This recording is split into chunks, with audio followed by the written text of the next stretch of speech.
I enjoy hiking. That's one of my very favorite pastimes. But several years ago, I finally got my twin daughters to come hiking with me.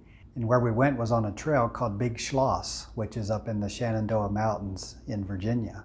I had been to Big Schloss several times, so I knew the trail.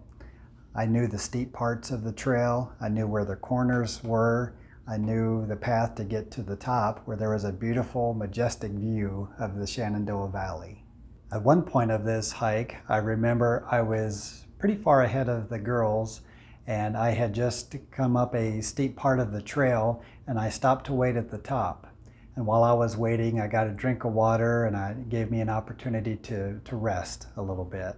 After a short time, I saw my daughters coming up the trail, and as they approached me, I got up from the rock and was waiting to greet them.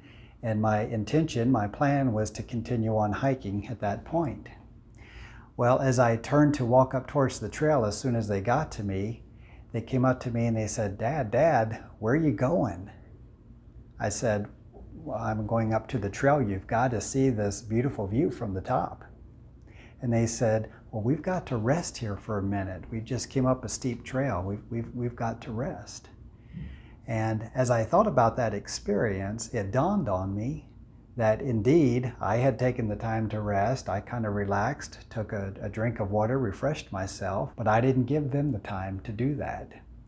And it made me think about change leadership and how often we actually do the same thing. You know, William Bridges, who is one of the gurus in change leadership, says that the change itself is not too bad. It's the transition that really gets us. And the transition part is really the psychological part. And that's where we have to give time for people to comprehend and absorb the changes. Many times as leaders, we are in meetings and speaking with people and interacting with others about the change, those who are in charge of the change. And many times we don't communicate as much as we should and as effectively as we should with our other team members about what's happening on the team.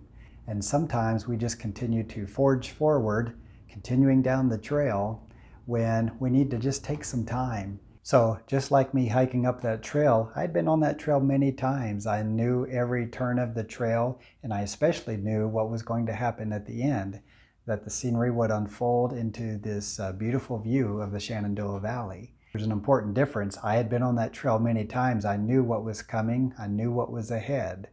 And for them, this was their first time. So this was a brand new adventure for them, and they didn't quite know what to expect. And that's where we need to give time for people to really absorb the changes that are taking place in our organization.